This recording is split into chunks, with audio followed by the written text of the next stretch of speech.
की भगवान से स्वधाम सुधारने के लिए प्रार्थना तथा यादवों को प्रवास क्षेत्र जाने की तैयारी करते देखकर उद्धव का भगवान के पास आना।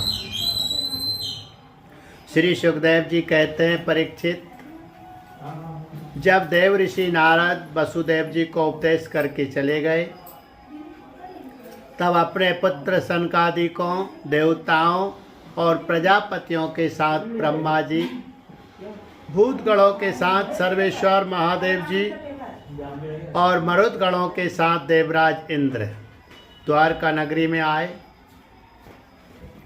साथ ही सभी आदि आदित्यगण, आठों वसु, अश्विनी कुमार, ऋभु, अंगिरा के वंशज ऋषि, 11 रुद्र, विश्वदेव, साध्यगण, गंधर्व, अप्सराएं, नाग, सिद्ध, चारण, कुहक, ऋषि, पितर, विद्याधर और किन्नर भी वहीं पहुँचे। इन लोगों ने आगमन का उद्देश्य यह था कि मनुष्य का सा मनोहर वेश धारण करने वाले और अपने श्याम सुंदर विग्रह से सभी लोगों का मन अपनी ओर खींचकर रमा लेने वाले भगवान श्री कृष्ण का दर्शन करें, क्योंकि इस समय उन्होंने अपना श्री विग्रह प्रकट करके उसके द्वारा तीनों लोकों में ऐसी पवित्र कीर्ति का विस्तार किया है जो समस्त लोकों के पाप ताप को सदा के लिए मिटा देती है। द्वारकापुरी सब प्रकार की संपत्ति और ऐश्वर्यों से समृद्ध तथा अलौकिक दीप्ति से दीप्यमान हो रही थी। वहां आकर उन लोगों ने अनूठी छवि से युक्त भगवान श्री कृष्ण के दर्शन किए। भगवान की रूप माधुरी का निर्मिमेष नयनों से पान करने पर भी उनके नेत्र तृप्त नहीं होते थे। वे एक टक बहुत देर तक उन्हें देखते ही रहे। उन लोगों ने स्वर्ग के उद्यान, नंदन वन, चैत्रत आदि के दिव्य पुष्पों से जगदीश्वर भगवान श्री कृष्ण को ढक दिया और चित्र विचित्र पदों तथा अर्थों से युक्त वाणी के द्वारा उनकी स्तुति करने लगे।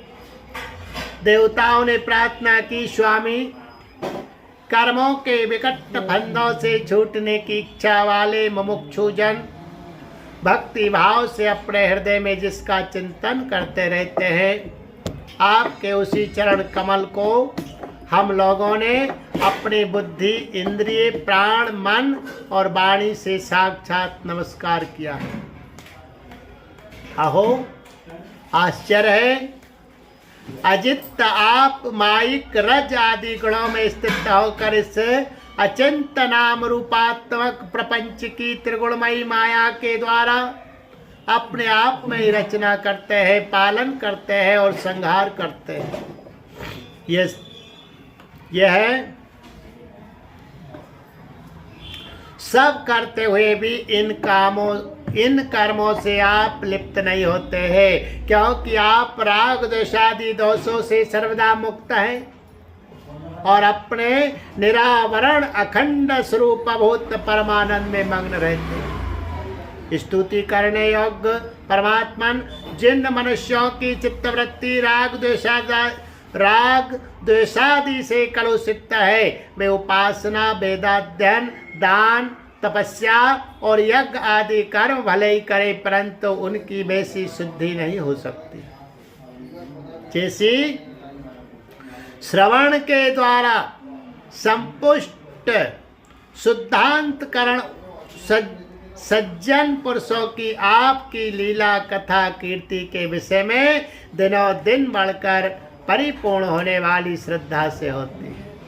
मननशील मुमुक्षुजन मोक्ष प्राप्ति के लिए अपने प्रेम से पिघले हुए हृदय के द्वारा जिन्हें लिए फिरते हैं, 5 रात विधि से उपासना करने वाले भक्तजन समान ऐश्वर्य की प्राप्ति के लिए वासुदेव, संकर्षण, प्रद्युम्न और अनिरुद्ध इस चतुर्व्यूह के रूप में जिनका पूजन करते हैं और जितेंद्रिय धीर पुरुष स्वर्ग लोक का अतिक्रमण करके भगवत धाम की प्राप्ति के लिए तीनों समय जिनकी पूजा किया करते हैं, याज्ञिक लोग तीनों वेदों के द्वारा बतलाई हुई विधि से अपने संयम हाथों से हविष्य लेकर यज्ञ कुंड में आहुति देते और उन्हीं का चिंतन करते हैं। आपकी आत्म स्वरूपिणी माया के जिज्ञासु योगी जन हृदय के अंतर्देश में दहर विद्या आदि के द्वारा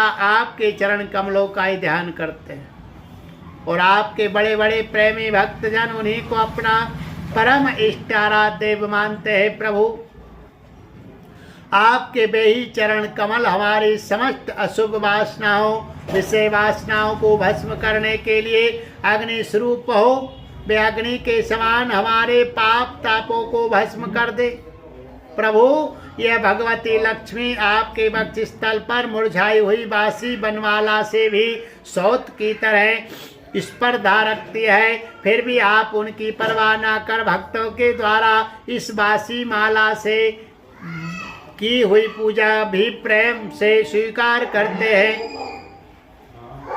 ऐसे भक्त वत्सल प्रभु के चरण कमल सर्वदा हमारी विषय वासनाओं को जलाने वाले अग्नि स्वरूप हो।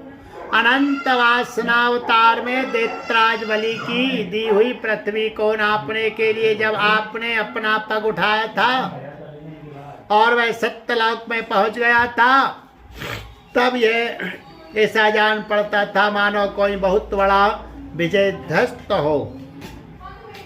ब्रह्मा जी के पखारने के बाद उससे गिरती हुई गंगा जी के जल की 3 धारा ऐसी जान पड़ती थी मानो उसमें लगी हुई 3 पताकाएं फहरा रही हो। उसे देखकर असुरों की सेना भयभीत हो गई थी और देव सेना निर्भय आपका वह चरण कमल साधु स्वभाव पुरुषों के लिए आपके धाम वैकुंठ की प्राप्ति और दुष्टों के लिए अधोगति का कारण है।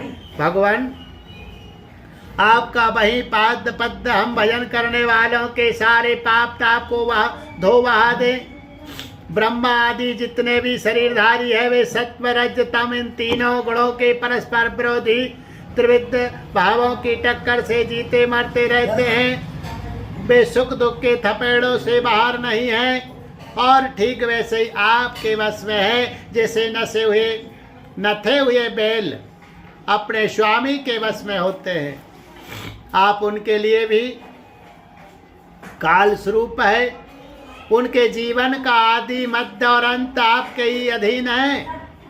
इतना ही नहीं, आप प्रकृति और पुरुष से भी परे स्वयं पुरुषोत्तम है। आपके चरण कमल हम लोगों का कल्याण करे।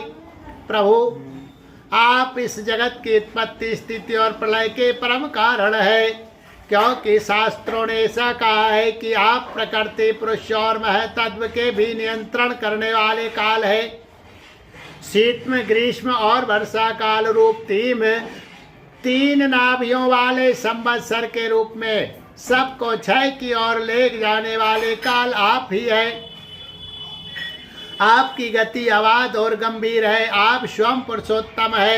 यह पुरुष आपसे शक्ति प्राप्त करके अमोघ वीर हो जाता है और फिर माया के साथ संयुक्त होकर विश्व के महतत्व रूप गर्भ का स्थापन करता है। इसके बाद वह महतत्व त्रिगुणमयी माया का अनुसरण करके पृथ्वी जल तेज वायु आकाश अहंकार और मन रूप 7 आवरणों परतों पाले इस स्वर्ण वर्ण ब्रह्मांड की रचना करता है।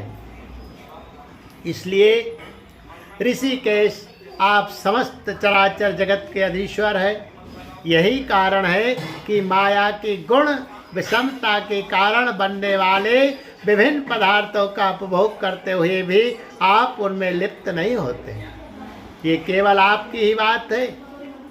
आपके अतिरिक्त दूसरे तो स्वयं उनका त्याग करके भी उन विषयों से डरते रहते हैं। 16,000 से अधिक रानियां आपके साथ रहती है। वे सब अपनी मंद मंद मुस्कान और तिरछी चितवन से काम कला की विविध रीतियों से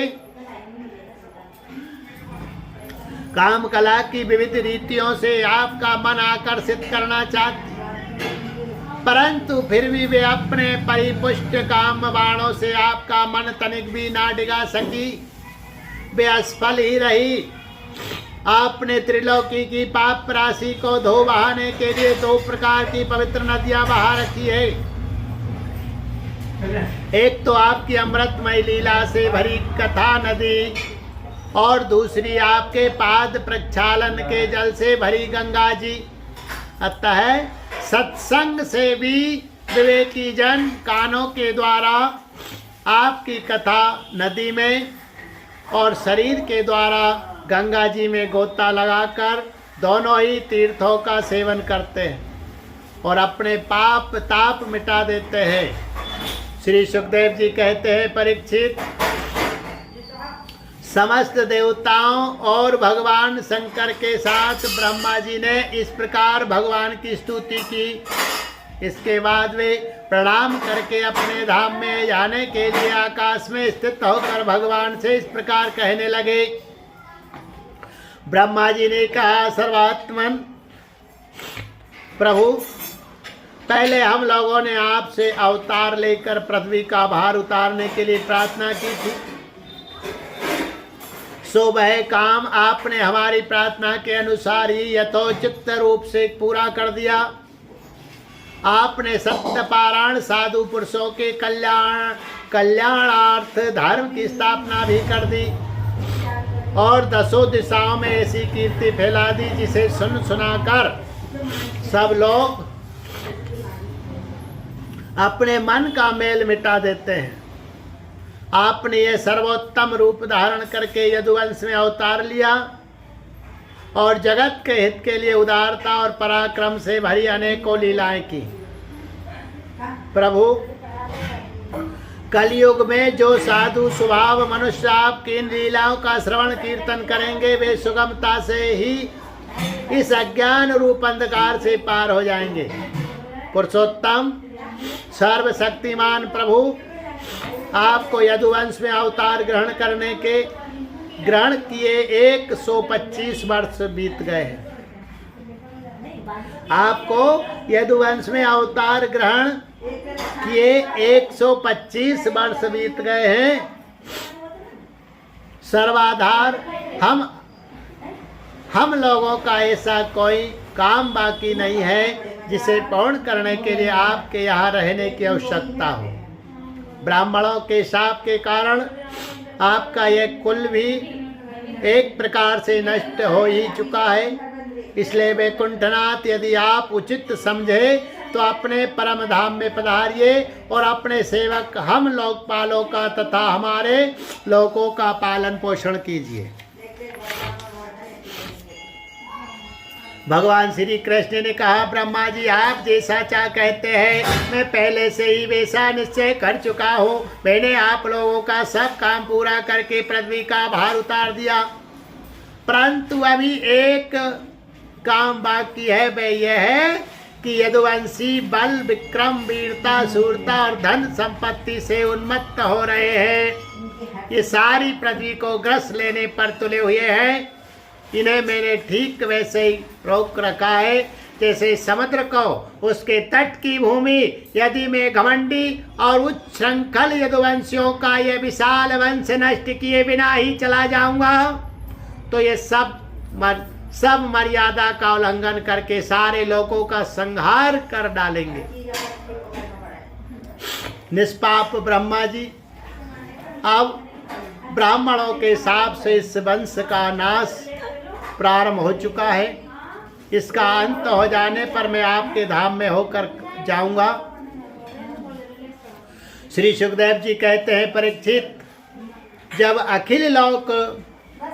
अखिल लोकाधिपति भगवान श्री कृष्ण ने इस प्रकार कहा, तब ब्रह्मा जी ने उन्हें प्रणाम किया और देवताओं के साथ वे अपने धाम को चले गए।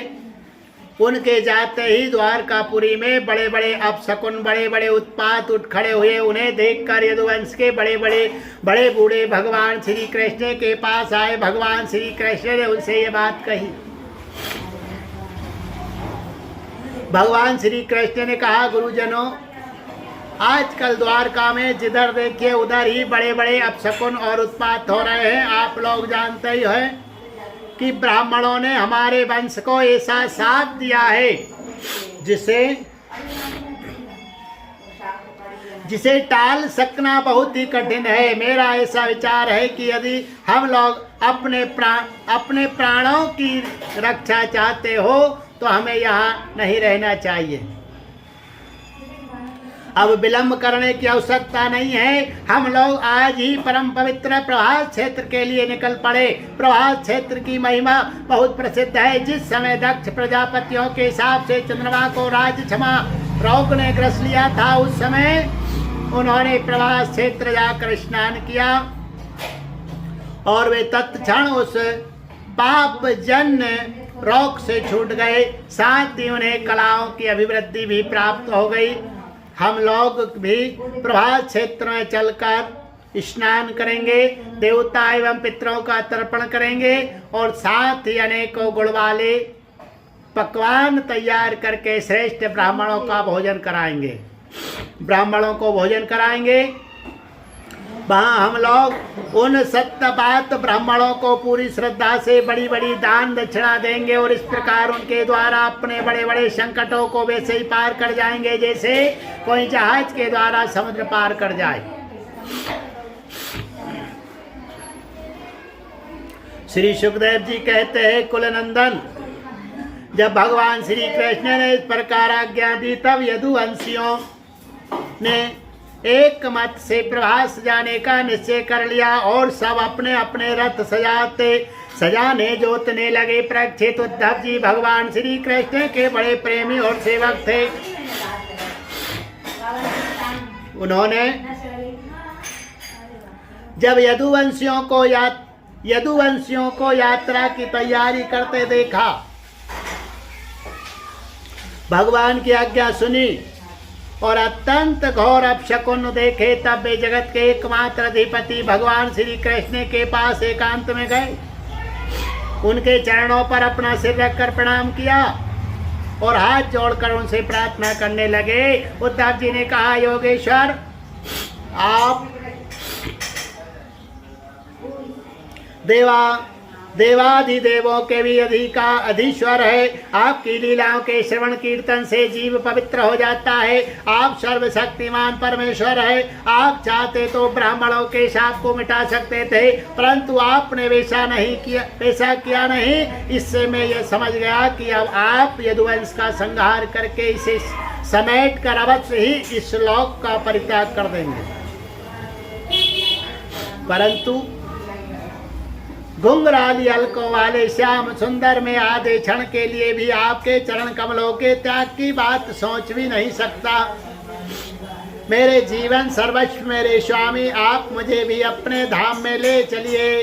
प्यारे कृष्ण, आपकी एक एक लीला मनुष्य के लिए परम मंगलमयी और कानों के लिए अमृत स्वरूप है, जिसे एक बार उस रस का चस्का लग जाता है उसके मन में फिर किसी दूसरी वस्तु के लिए लालसा ही नहीं रह जाती। प्रभु, हम तो उठते बैठते सोते जागते घूमते फिरते आपके साथ रहे हैं। हमने आपके साथ स्नान किया, खेल खेले, भोजन किया, कहाँ तक गिनावे। हमारी एक एक चेष्टा आपके साथ होती रही। आप हमारे प्रियतम हैं और तो क्या आप हमारे आत्मा ही है। ऐसी स्थिति में हम आपके प्रेमी भक्त आपको कैसे छोड़ सकते हैं। हमने आपकी शरण की हुई, हमने आपकी धारण की हुई माला पहनी, आपके लगाए हुए चंदन लगाए, आपके उतारे हुए वस्त्र पहने, आपके धारण किए हुए गहनों से अपने आप को सजाते रहे। हम आपकी झूठन खाने वाले सेवक हैं, इसलिए हम आपकी माया पर अवश्य ही विजय प्राप्त कर लेंगे। अतः प्रभु, हमें आपकी माया का डर नहीं है। डर है तो केवल आपके वियोग का। हम जानते हैं कि माया को पार कर लेना बहुत ही कठिन है। बड़े बड़े ऋषि मुनि दिगंबर रहकर और आजीवन नैष्ठिक ब्रह्मचर्य का पालन करके अध्यात्म विद्या के लिए अत्यंत परिश्रम करते हैं। इस प्रकार की कठिन साधना से उन सन्यासियों के हृदय निर्मल हो पाते हैं। और तब कहीं वे समस्त वृत्तियों की शांति रूप में निष्कर्म अवस्था में स्थित होकर आपके ब्रह्म नामक धाम को प्राप्त होते हैं। महायोगेश्वर, हम लोग तो कर्म मार्ग में ही भ्रम भटक रहे हैं, परंतु इतना निश्चित है कि हम आपके भक्त जनों के साथ आपके गुणों और लीलाओं की चर्चा करेंगे तथा मनुष्य की सी लीला करते हुए आपने जो कुछ किया या कहा है उसका स्मरण कीर्तन करते रहेंगे। साथ ही आपकी चाल ढाल, मुस्कान, चितवन और हास्य परिहास की स्मृति में तल्लीन हो जाएंगे। केवल इसी से हम दुस्तर माया को पार कर लेंगे। इसलिए हमें माया से पार जाने की नहीं, आपके विरह की चिंता है। आप हमें छोड़िए नहीं, साथ ले चलिए। श्री सुखदेव जी कहते हैं, परीक्षित, जब उद्धव जी ने देवकी नंदन भगवान श्री कृष्ण से इस प्रकार प्रार्थना की, तब उन्होंने अपने अनन्य प्रेमी सखा एवं सेवक उद्धव जी से कहा, बोले गोविंद गोपाल कृष्ण भगवान की जय।